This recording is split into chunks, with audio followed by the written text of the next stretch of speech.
Hello and welcome, nice to see you back again in here. Today we're publishing Graphust to Homebrew. So now you can actually use it yourself, well, if you're using macOS. And as always, good afternoon. Alright, so let's take a look at the end result first. The whole idea for the project from the very start was to use it within slides. Here is our first slide, so this is a super test. As you can see, this is the input, Graphust, and this is the actual output. So yay, it finally happened. Let's start with, if you want to use it yourself, how do you do that? First, you have to have the Homebrew installed in your macOS. Then we need to add a custom tab to our Homebrew. Homebrew is actually containing a big index or a big list of all the packages you can install, but it also have the idea of custom tabs.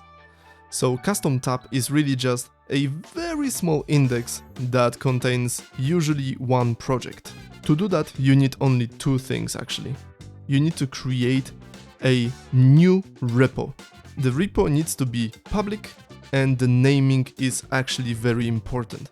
So the naming is Homebrew minus the name of the project. So for me it's Homebrew Graphust. The formula is a Ruby file that needs to live in the catalog formula.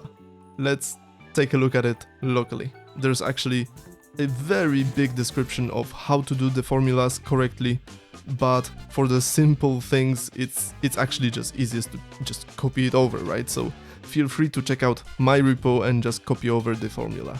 The important step is to have the URL to download the binary that is packaged. And we also need to have a SHA checksum in here, just so we can be sure it's the correct file. I have the whole separate episode on how to do that with GitHub Actions, so if you haven't seen that, it's gonna be linked somewhere in here for sure. And this section is just universal until you have to do something a little bit more specific. This will be the same thing again, it's just the name of the file will change. That's the whole spiel.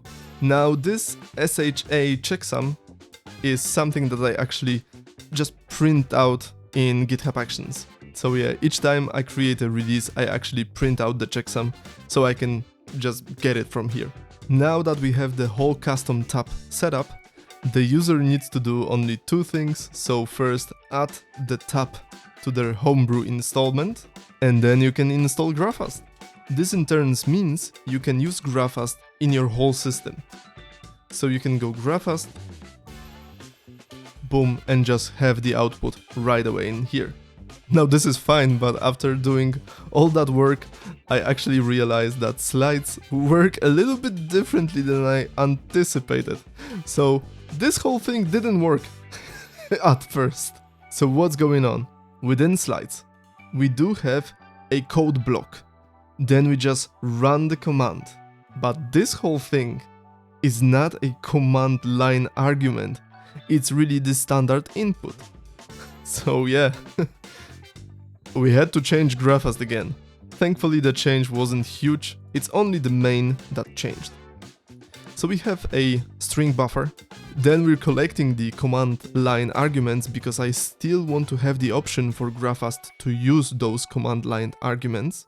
But if there's less than two, so if our command line arguments contain only the name of Graphust itself, then we read standard input line by line, so we can actually add it to the buffer.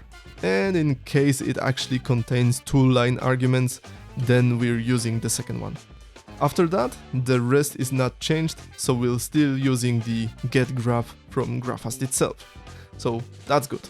This means we've got two possibilities, so either use Graphust as we did previously, this way, or used Graphust without any line arguments, and then you've got standard input. So now you don't use quotes anymore, the single quotes, so you just go A to B, B to C, and then you have to hit Ctrl D in your terminal just so you can say that it's the end of standard input.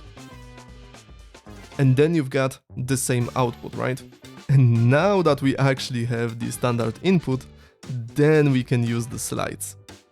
So back again in here. So we do have the code block, we do have the execution of the command, and then we just pass along our actual graph. This input gets converted because the Graphust is actually run in the background, so it gets converted to this output.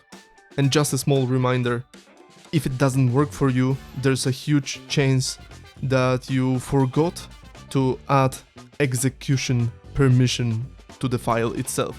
So you have to actually physically add it. Without it, it will not work. I'm very happy with that, so it's awesome. It's finally alive. Yeah. Whew. Nice. Thanks guys, I'm very happy you've been here. I'm very happy Graphust is actually, well, publicly available, so you can check it out, and that's awesome for me. And as always, we can do better as a pack. Bye. Hello and welcome back again to my channel, and as always, good afternoon. No, that's not how it goes. Okay, once again. Alright, let's do it.